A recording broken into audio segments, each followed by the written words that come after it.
everyone. My name is Evie Lupine. Welcome back to my channel, and today I have another video for you all, and today I want to talk about power exchange and non-monogamy.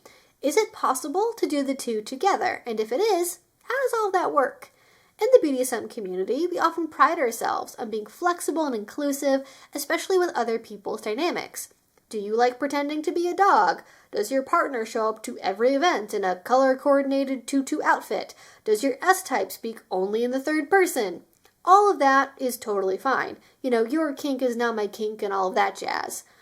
That's not to say, though, that the odd individual on FetLife doesn't pick fights about all of those behaviors, because they definitely do, but broadly speaking, all of those are more or less accepted as normal in your average kink space. But suddenly, when it comes to power exchange, and especially when it comes to non-monogamy being layered on top of it, people have opinions. You'll hear people say, a true submissive can only serve one master, or if that were my submissive, I would never let anyone else touch her, and things along those lines. This particular video was inspired by the fact that I've actually had several comments crop up recently in older videos with this exact sentiment. I'm paraphrasing, but the nice, well-intentioned version of what people have said usually goes, I'm submissive, and I have to be honest, I don't get how it works to want to submit to more than one person. How would I have the time to keep up with that? Wouldn't someone get jealous? I mean, if I want to submit to someone else, doesn't it mean that that original partner I have isn't meeting my needs? And the not-so-nice version goes, if I was your dominant, I'd beat you senseless for daring to even look at another man. Real submissives have no desire to please anyone else except their one true master. And I do wonder if people who leave comments like that understand how unhinged they sound, but in any case, there seems to be a lot of confusion about whether an S-type can serve more than one person simultaneously. So let's talk about it, because non-monogamy and power exchange are not as at odds as you might assume. To start from the broadest possible place, I'll begin by answering that yes, in general, it is possible for people to do some kind of non-monogamy alongside some sort of power exchange. How it works and if it'll be sustainable in the long term depends on the individuals involved, but in general, it can be done.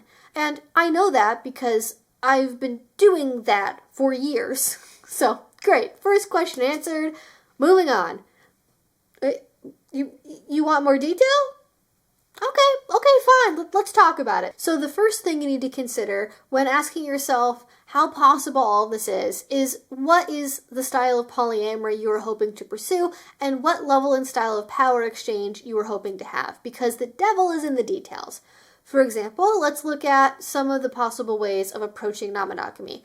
You could be monogamish, where only the people in the core dyad, that is the partnership, have a romantic connection, but one or both partners are allowed to have some degree of less committed contact with other people. For example, you might consider it to be totally okay for your S-type partner to do bondage with someone, even if it involves intimate contact or kissing, so long as it doesn't progress beyond that or turn into a romantic relationship. You might casually do BDSM in a platonic, non-sexual way with other folks in public, but not have a deeper relationship beyond friendship. Or you might only do group scenes that involve the two of you together with a third person. In a vanilla setting, you might be okay with your partner acting flirty or kissing someone at a party so long as they have permission first to do these acts in that setting or with a specific person. As you might guess from how I described things, it's pretty common for couples in the BDSM community, doing power exchange or not, to be monogamish rather than strictly monogamous or non-monogamous, so they can participate in certain aspects of the public scene or play with their friends. And also, this is actually a great way for people who are otherwise monogamous to be able to express their voyeuristic or exhibitionistic tendencies. And as a brief sidebar, I want to make it clear that monogamy is still by far and away the most common relationship style you will see amongst kinky people. There's a belief that some people have that all kinky people are non-monogamous, and if you want to be kinky, you have to be willing to be poly and in a harem and all that stuff, and that's definitely not the case. It is more common within the BDSM community in public spaces than you will see pretty much anywhere else, and that can make it feel like it is everyone doing it, but it's not. So don't feel like you have to be down for non-monogamy to call yourself kinky, okay? Anyways, sidebar over. Let's continue. The next way you often see people do non-monogamy is to have an open relationship. This is a delightfully, confusingly non-specific phrase that could mean about a million different possible things, but for the sake of narrowing it down a little bit, I will talk about what I see as the most common form of open relationship. There's still a core committed dyad at the center, but things are allowed to progress farther than they would have with just being monogamish, and, it's definitely not monogamy. This might mean the couple has sex with other people together, or they occasionally have sex individually outside of the dyad, but the relationships associated with those sexual connections are typically only casual, and either entirely or primarily non-romantic. One of the partners might say go out for dinner with their FWB before they have sex, but it's more of a way to have a friendly catch-up and check-in than a deeply romantic evening. There's oftentimes a pretty thorough permission structure involved here, just like with being monogamish, with rules about how, when, and with whom the various partners are allowed to do things with other people. For example, one partner may always have to ask permission before going on a date, or they may only be allowed to have sex in certain ways or in certain places, keeping certain things special for just the partnership. Or maybe the partner is only allowed to go on a date if the other partner also has a date for that same day and time. In a kink context, open relationships often look like a closed romantic dyad that does sexual play with other couples or individuals, especially in public, but the core commitment is always to the dyad. And so far, I think it's pretty easy to see how either being monogamish or being in an open relationship would work well with power exchange.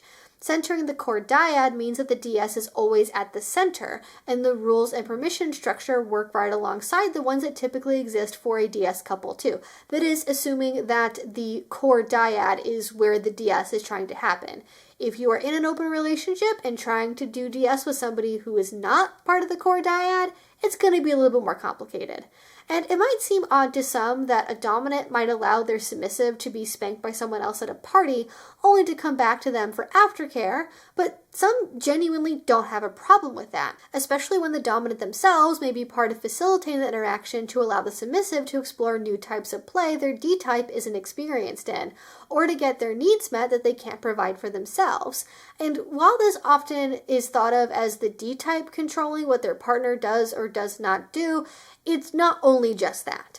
A dominant in an open relationship or a monogamish arrangement also has to seek their submissive's consent before doing things with other people too, unless otherwise negotiated.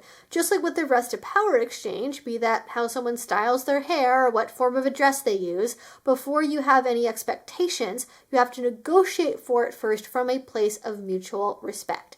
There's nothing about any of these relationship styles that is implied just because of the label that you are using. Everything should be talked about, everything needs to be talked about. And it's also at this level that you often see some kink-specific styles of non-monogamy manifest.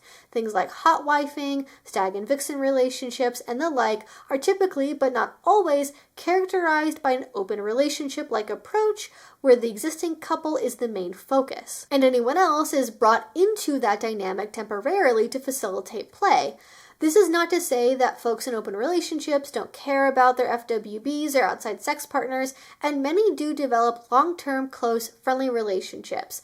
They just don't treat them as being part of the unit as much as being attached to it at the side, if that makes sense. They're not necessarily part of any big decision-making process. They're not having deeper conversations about, finances or housing or things. They're attached to the relationship as opposed to within it. It's also not necessarily about how much they respect or treat other partners with kindness, but who gets priority and decision-making power, as I was just saying. From this point on, though, we get into styles of non-monogamy in which the dyad unit becomes less central, at least in theory, namely through polyamory.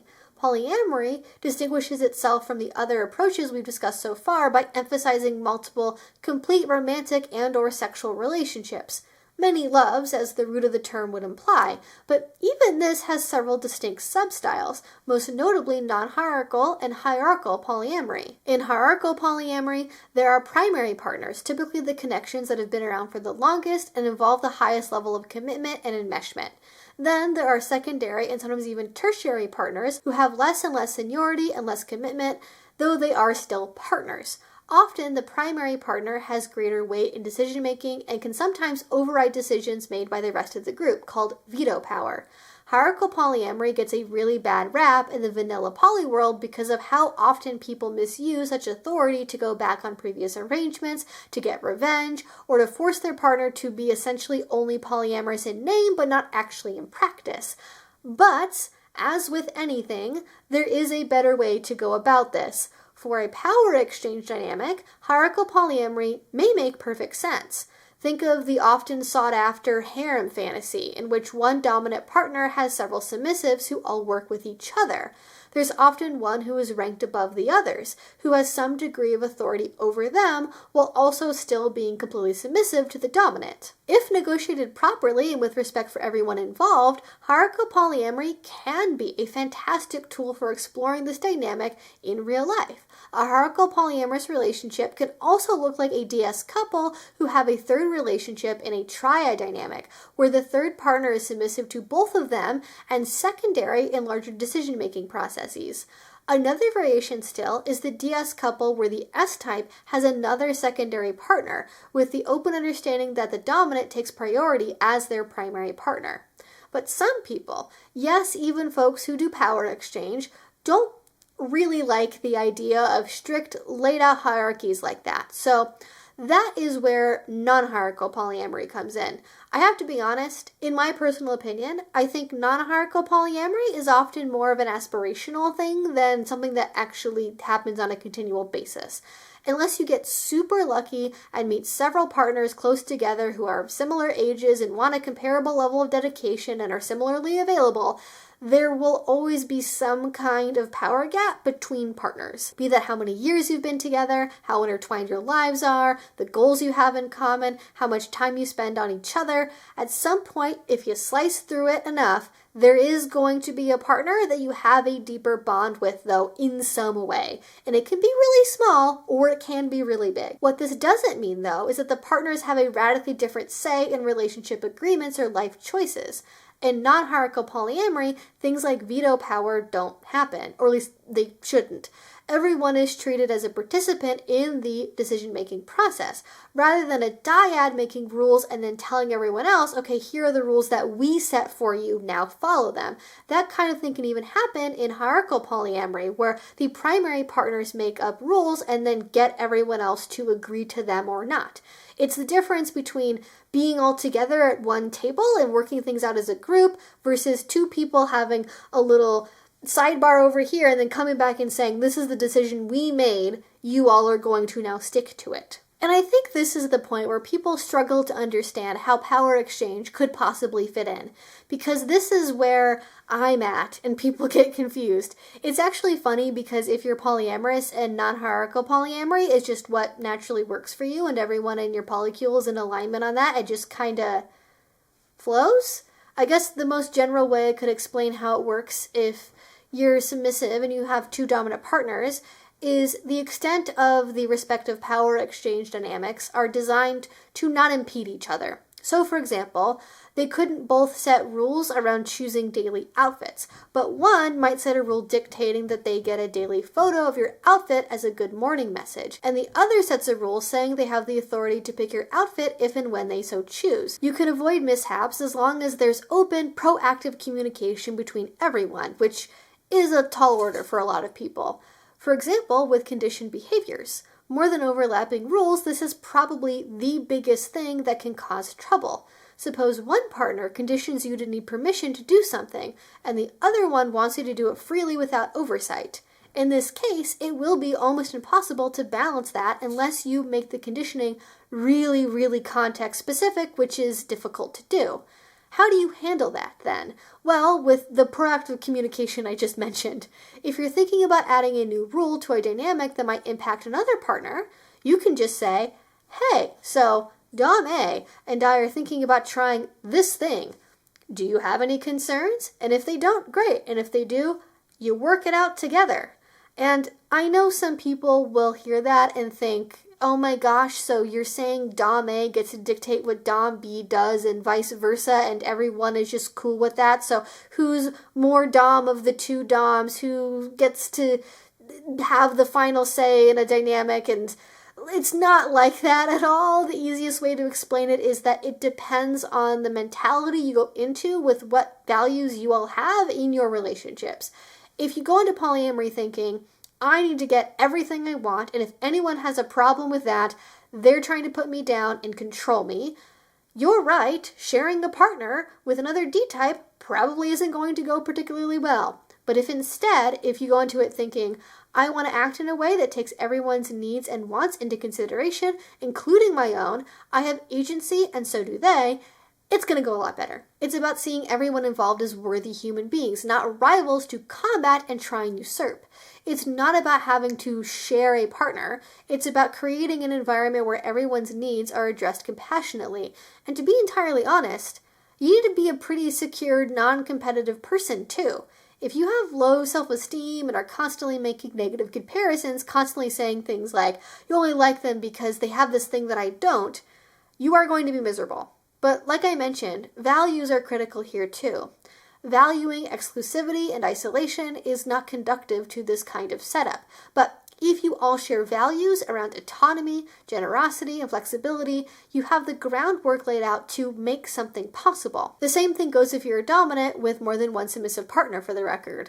Rather than doming someone into accepting, you will let me have another sub and you will like it, you have to treat your partner as a human being first, seeing what their needs and fears are, working with them and navigating any bumps and feelings that come up along the way with tenderness and genuine kindness. None of this is to say that all levels of non-monogamy will work for all levels of kink, though. Suppose you want to have a 24/7 TPE dynamic where you can tell your partner to drop everything immediately and tend to you and you alone. In that case, that's not really going to work out with another person who also wants that exact same type of 24/7 TPE dynamic, unless the two doms are dating each other and then doming you. That's also possible. And it especially is not going to work out if you all don't work together. There's a huge range of possibilities that fall under the label of power exchange, and a great many of them work alongside all flavors of non-monogamy swimmingly.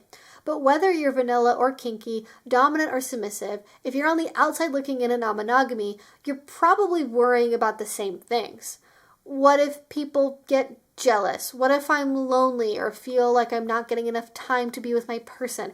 How can a person pay attention to that many relationships? How does anyone feel special or wanted? What if your partner decides one day they want to be monogamous again and it's not with you? And I don't have any magical answers. Nothing is certain in life. I can't tell you if polyamory is right for you, then you'll never feel jealous and never break up with anyone ever again. Because that's not how life works. What I can't say, though, is that jealousy, fear of loss, and fear of not being special also exist in monogamy. And if we want to have truly fulfilling lives, we must be more motivated by pursuing what makes us happy rather than avoiding what makes us scared.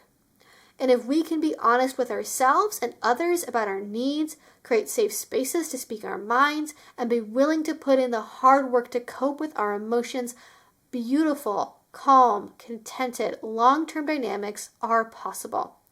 I know it's hard to believe, but it really is. We can feel special because we know for ourselves in a secure way that we are special. We can learn that being special does not just lie in having exclusive access to certain body parts or feelings, but in the inherently unique ways we are ourselves and in the ways we uniquely relate to other people. Every DS relationship is going to be a little bit different. There will be kinks and fantasies you share with one person that you don't with another, and that's okay. You don't have to be someone's one and only to be worthy. You don't have to be everything to be worthy. You can have a dominant partner who is secure and happy to see you explore without feeling threatened. You can have a submissive who wants you to experience joy with other people.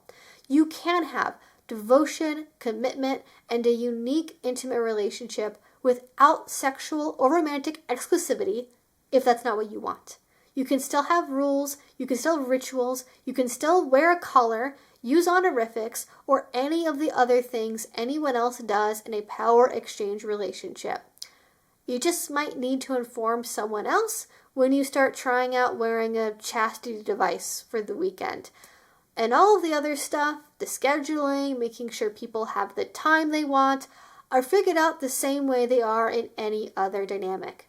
You say, hey, I would love to see you more. Can we make that happen?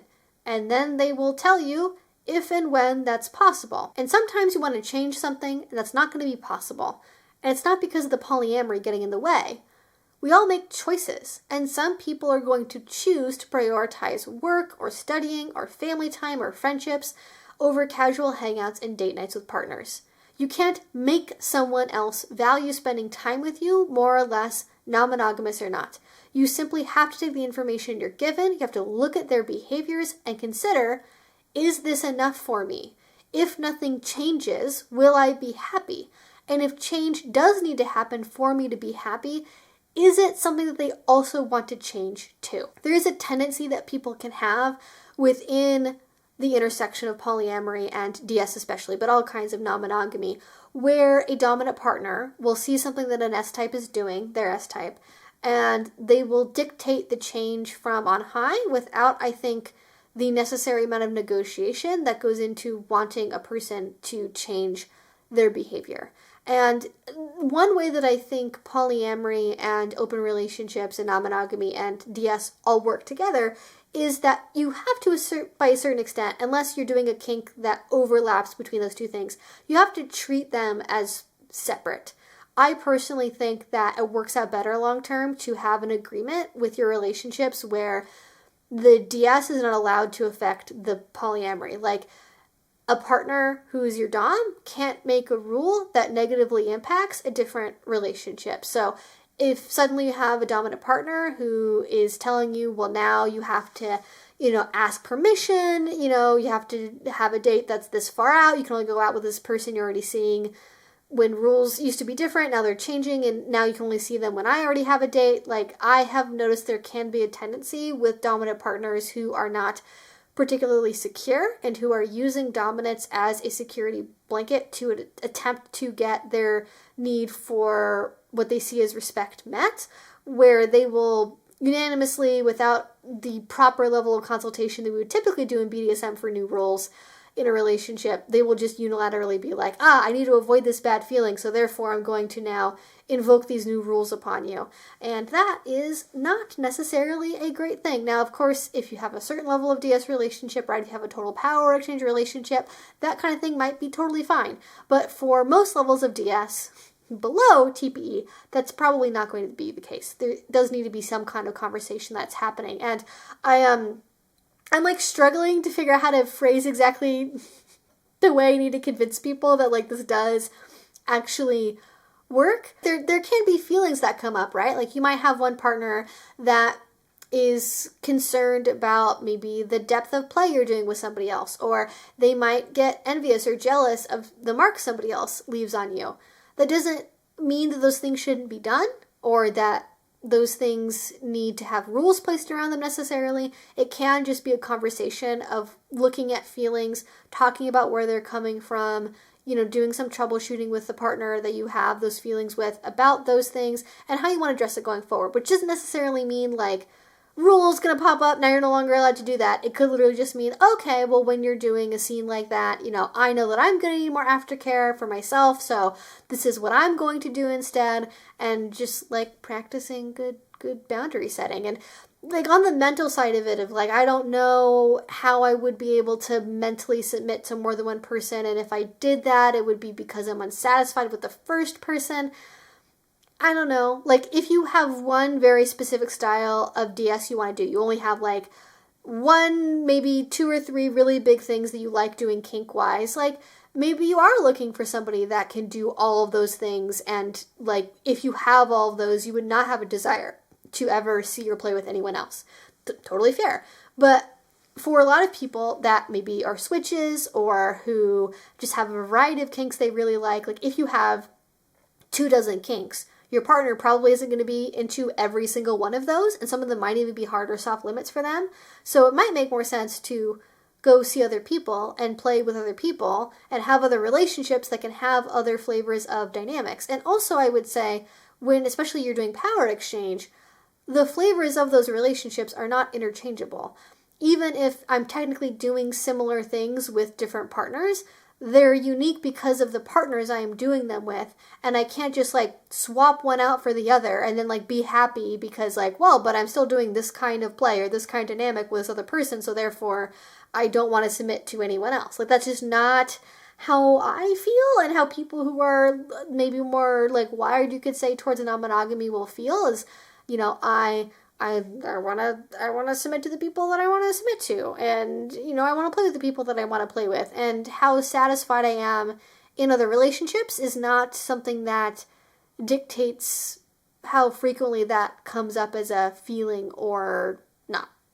Like, it, I don't know how to convince you that that's what it is, but that's what it is.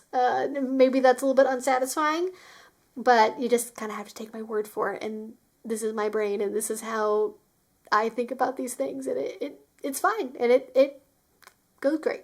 And maybe one other last idea I would say about polyamory and DS is like feelings of possessiveness, of wanting to control someone else. And maybe as a dominant, how can you feel like you're really in control if your partner is seeing other people? And it goes back to the mindset question. It goes back to how are you thinking about it? Because some people, the way that they feel in control is dictating how their partner interacts with other people, how they interact with people in public, who they talk to, who their friends are. That's not the way that I do DS. I'm borderline on like how healthy I think that probably is as a mentality to have in general, but you can be in a DS relationship and be a dominant who doesn't care and doesn't feel any insecurity about their partner socializing with other people, having other committed relationships, and you can still know that when my person is with me, they are with me, and that is the bubble our relationship exists in, and when they are with other people, they are with them, and our relationship is still important and connected, and we still have an ongoing thread of DS that's there, but I don't need to be actively in control mode when they are with other people. Does that make sense, right? Like, when I'm with other people, when I'm with other partners, I'm still thinking of my other partners. I still do things and think about things that keep me mentally connected to them, but I don't need there to be rules about how I interact with other people to feel controlled by my partner, nor do my partners need to control the level of interaction I have with other people, because like, they experience compersion. They like it when I'm with other people. They like seeing me with other partnerships that are happy and fulfilling. And that is a fuel that keeps all of this going. And that's how it works. So hopefully I've answered this. I feel like this is it's a difficult question to answer because I feel like a lot of it just requires people to take my word for it, that this is something that brings joy and happiness and like isn't full of strife and suffering at any minute of the day, because unfortunately a lot of people's experience of polyamory is the really rough beginning period a lot of people have, where it's so full of like jealousy and possession issues and kind of de-wiring from monogamous standards of interactions. And when you get through that, you can make really beautiful relationships. When you find the right people that you're in sync with, and I think that's maybe the most important element, is communication, and then picking people to be in multi-partner relationships with, picking people to do non-monogamy with, that you are in alignment with. If one of you wants to live on a commune that's totally decentralized and like you all own cows, and the other person wants to live in different apartments on opposite sides of the city and like see each other once a week, like that's not gonna really be that compatible. So compatibility is super important, making sure you have shared values and a shared vision of how you want your relationships to go. And the rest will kind of fall in place as you get practice. But again, I hope this was helpful. I would love to know your thoughts and questions in a comment down below, especially if you are polyamorous and practice some kind of DS, or if you're non-monogamous and generally practice some kind of DS. I would love to know how you do it, if I missed anything in this video that you thought was important to mention, and also especially if you're somebody that is curious about non-monogamy and you're thinking about pursuing it, did this kind of give you some reassurance that it's actually possible to do? If you want to subscribe to my channel, you have not already, please do, because I make videos twice a week about all different kink and BDSM related subjects. And finally, if you want to support what I do, the best you can do is a Patreon. Link to that will be down below. If you do already support me there, thank you so much. It means the absolute world to me. And until I see you all next time, I hope you have a great rest of your day and a great rest of your week. Bye-bye.